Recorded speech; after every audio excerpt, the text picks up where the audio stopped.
Since time immemorial, mankind has looked to the heavens, the realm of their gods, the twinkling of innumerable stars, a muse of hope, of boundless possibilities. It was all too easy to forget that between those stars was a boundless black, a dark void that encroached on all sides, in whose depths may lurk unknowable devils and monsters who could descend upon any unwary world with little warning. So it was with the Strogg. Little can be definitively said of their origin. Hypotheses abound that they were a weapon produced by a now dead race, that they were once like all biological life, but struggling to survive and consumed by their own militarism and their leadership's desire for control, they were transformed into the abominations we now see. Hell, some even say that they are the product of some eldritch being from another dimension. Whatever they may have once been, it seems that any element of their initial culture, or the culture of any of their incorporated peoples, has been subdued thoroughly through a process known as Stroggification. An efficient, if highly brutal and inelegant means of furthering their kind, through the capture of any unfortunate soul, fusing their flesh and bones to metal and machinery. The nature of the incorporated being and the needs of the Strogg influencing the exact methods of Stroggification, the extent of armament, armor, and power systems. Yet, much of the procedure was standardized, beginning with a scan of the subject, a flooding of their body with steroids and other medical fluids to ensure that they survived the process, and for unknown reasons, they were kept conscious, able to observe everything that was done to them, and powerless to act against it. Much of their body was cut away, replaced with artificial appendages. Such was the extent of these conversions that each Strogg became dependent on a chemical known as stroyant, an organic foodstuff made from their own discarded flesh, from their fallen foes and friends alike. The flesh tenderized, reduced into a mushy paste, and then further reduced through acid sprayers, crushing wheels, and aerolized before being consumed by a specially modified Strogg whose digestive tract further refined the product into its usable form, where it was consumed as foodstuff, medicine, and fuel for any and all Strogg constructs.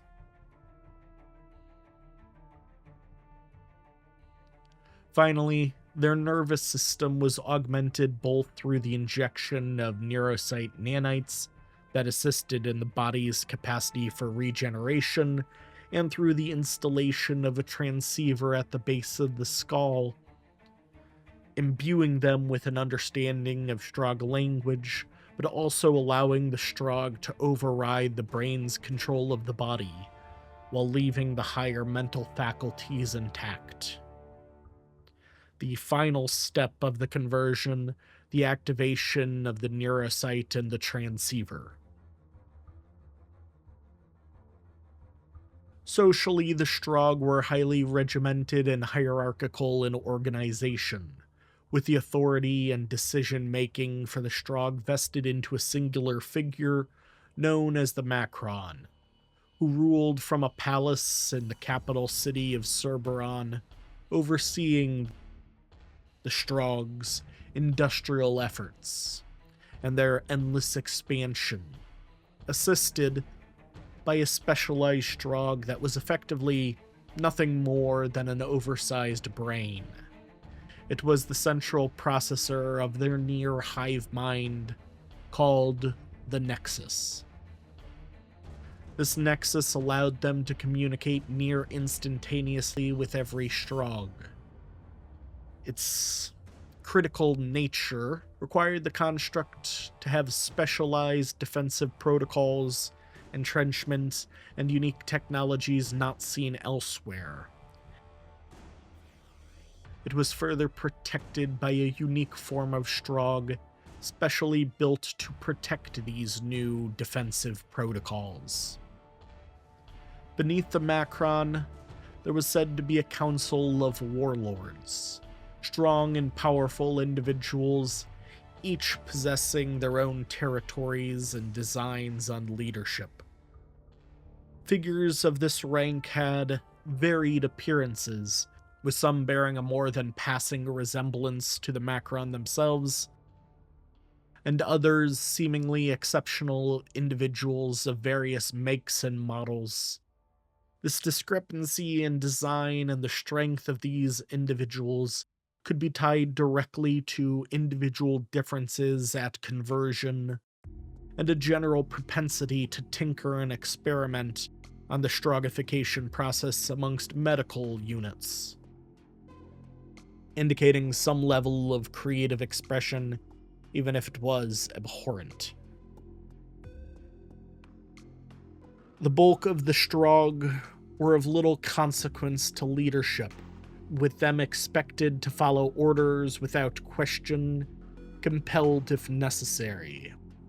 This, however, isn't to say that Strogg lack independent thought, emotions, or an ability to direct their own actions, a concept they term self-will. The extent of this self-will depending largely on the species of origin and the particularities of their Stroggification, with the vast majority of those built on a Gris frame tending to have their higher functions removed. Yet across the board, there seems to be a sense of self-preservation, with many reports indicating Strogg units prioritizing attacks against whatever has inflicted direct harm upon themselves, whether that be some wildlife, an enemy combatant, or even their fellow Strogg. Between this general infighting and a need for Stroyant, invariably the Strogg had a perpetual need to seek out new organic life to ensure that their kind endured. As they looked outward, new technologies were developed.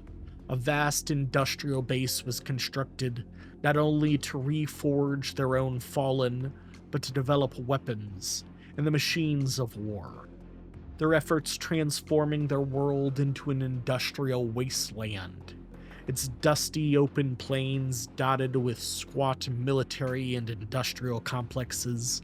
Deep mines were cut into the crust of the planet, devouring its mineral wealth. They pumped their waste and pollution with reckless abandon. What wildlife remained found itself gradually transformed, becoming incredibly aggressive, fighting for any scraps of food on their dying world. At times, their aggressiveness required purging by Strogg patrols. Over time, new medical processes and tools were developed by specialized medical and scientific Strogg to incorporate the various encountered species and their particular quirks into the Strogg's unbreaking ranks. Starships were built in great numbers to ferry their forces, and slipgates offered unique, boundless horizons and exploration. Their expeditions ventured far and wide, with some marching through portals to never be seen again, their materials and sigils the only sign of their passing. But many more found what they were looking for, the terror of their assaults overwhelming their unsuspecting victims. In the year 2065, This process looks set to repeat itself on a planet called Earth. Reports from the planet suggest, in the lead up to the attack, human intelligence services, military, and governments knew something was amiss. The sudden abandonment of the Martian colony, unknown transmissions in the asteroid belt, perhaps only recognizing this force as a threat with the destruction of the orbiting Magellan station, the opening of a slipgate, and the arrival of a fleet in orbit. To those on the ground, the Strogg craft descended like meteors, and even as their hulls sizzled with the heat of re-entry, the biomechanical horrors swarmed outwards, killing and capturing anything that lived. The human public was thrown into a blind panic, and the global defense force and national militaries were quickly forced onto the defensive. In those early days, the Strogg held a number of distinct advantages over the human defenders. The suddenness of the attack, the terror of their operations, their advanced technologies, and of course an orbiting fleet that bombarded humanity's cities, overseeing their global harvest. Local Stroggification facilities were built, consuming humanity and replenishing their numbers. Local slipgates allowing the near instantaneous movement of their troops between occupied territories. They even developed refineries to convert the world's oil supplies into nutrient soyant.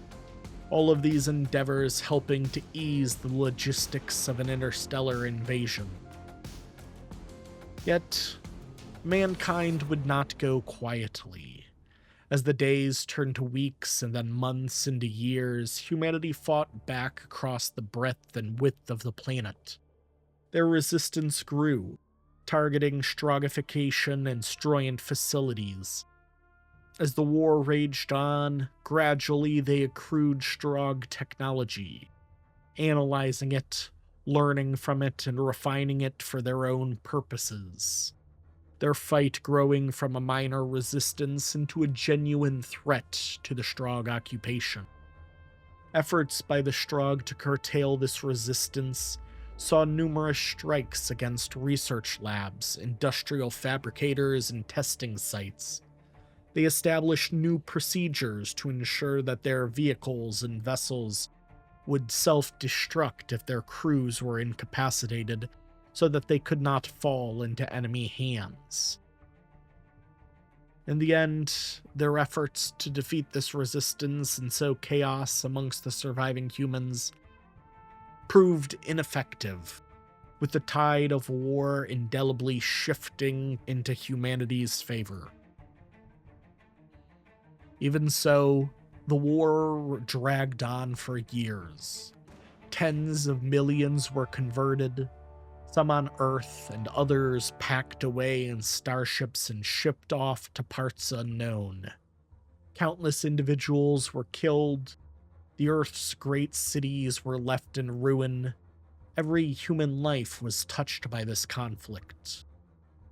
But in the end, mankind overcame the Strogg, liberating their worlds. For the Strogg, this war and their subsequent defeat had left their forces and their resources thoroughly depleted. Rations of Stroyant were cut significantly, even as a new wave of forces was preparing to deploy to Earth. And before mankind had even begun to rebuild, they planned their revenge, devoted their resources and time to build up a force to defeat this alien threat once and for all. 2 human vessels, the Phobos and Deimos, were dispatched to the world of Strogos, their hulls laden with troops and supplies, their target Cerberon, the capital of the Strogg. Their mission: to disable the city's defensive emplacements, disable the slipgate connecting it to Earth, and to decapitate Strogg leadership. Thousands of Marines descended upon the world in specially made, single-occupant stealth drop pods. Despite their past experience fighting against the Strogg, humanity seems to have underestimated their military capabilities. Having unknown centuries to build up the world's defenses, they were quite hardy.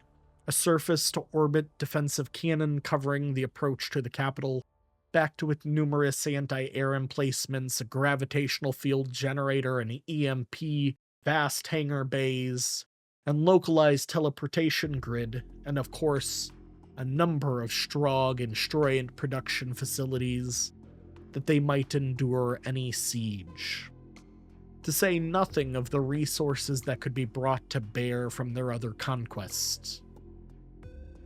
Within mere minutes of launch, 95% of the Marine forces were incapacitated, their pods becoming their coffins.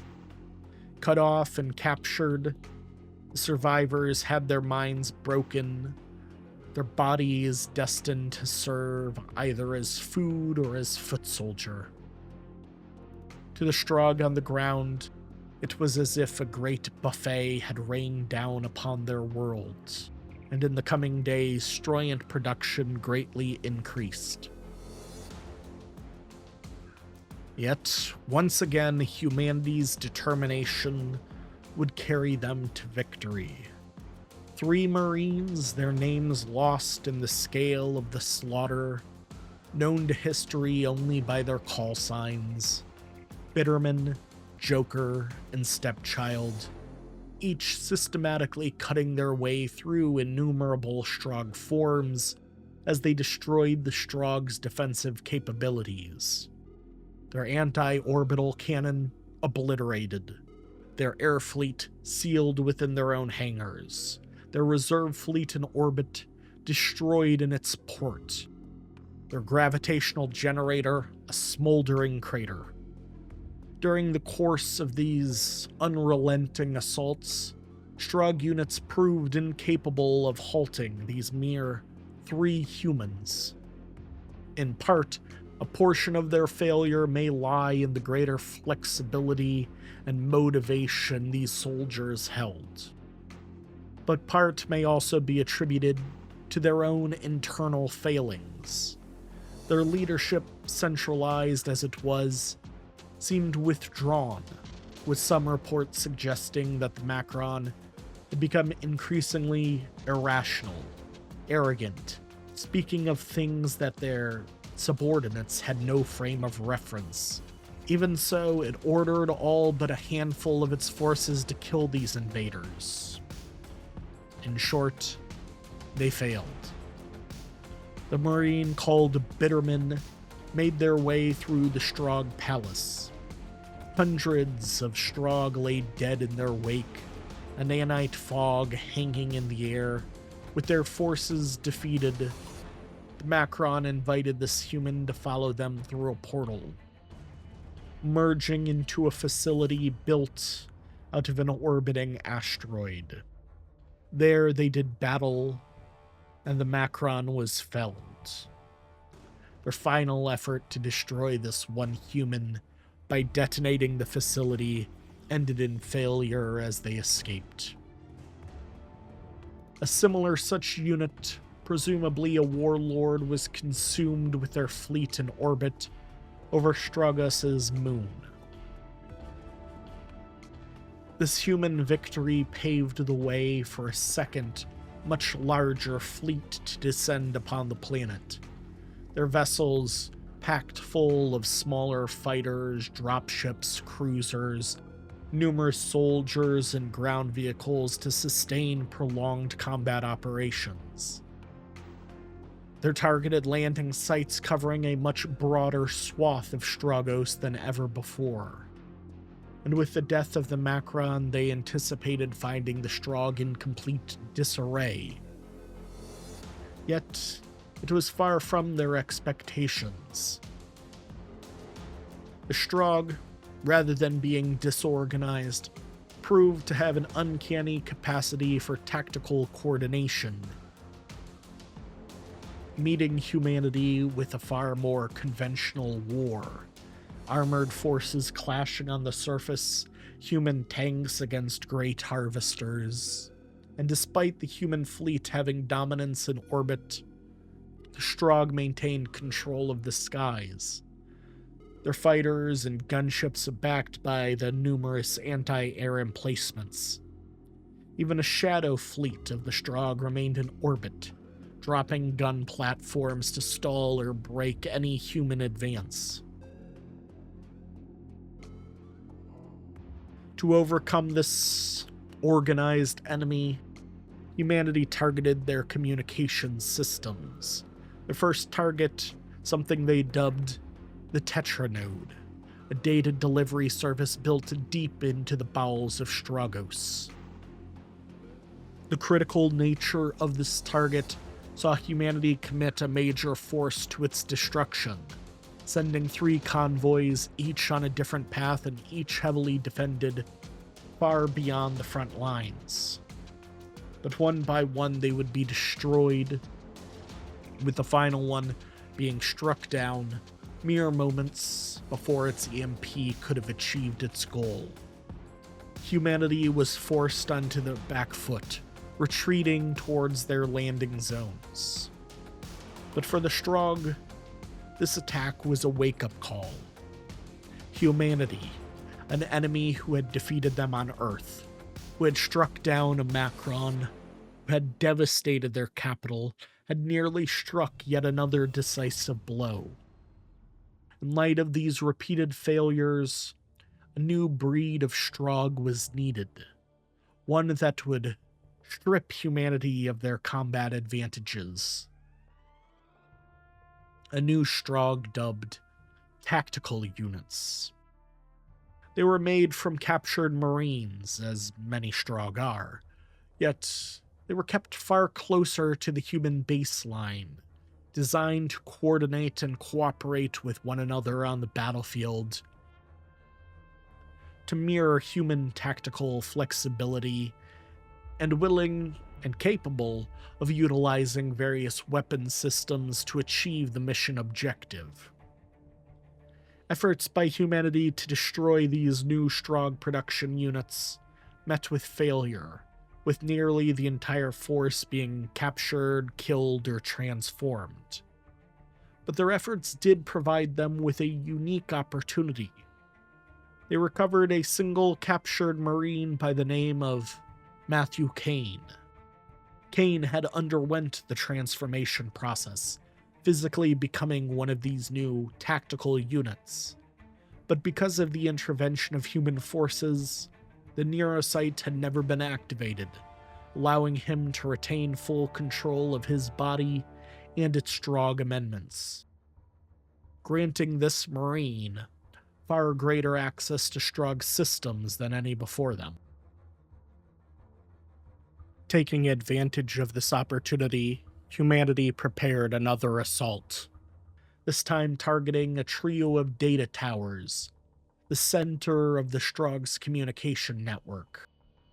There, fighting through numerous Strogg forms, who utilize the full advantage of the planet's infrastructure, its teleportation system, who fought in vain to contain the human offensive, where every floor became a battleground, and every element of their defenses was thrown into the fray, including an immense network guardian, a unique Strogg form not seen before or since, was unleashed upon the invader.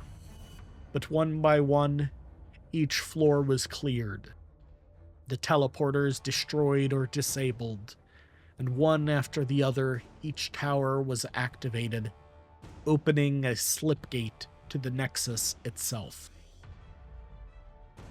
Unlike previous slipgates encountered on Earth, this portal proved deadly to human beings. Only those with Strogg augmentations were capable of making the crossing, leaving the Marine known as Kane on their own with a singular objective: destroy the Nexus. On the other side, they found the Macron themselves marshalling the defense of the Nexus. Dozens of heavy Strogg units equipped with their most powerful weapons sought to end this human threat once and for all. In the end, each and every one of them was felled. The Macron cut down for the second time, and the remains of the Nexus stained the floor.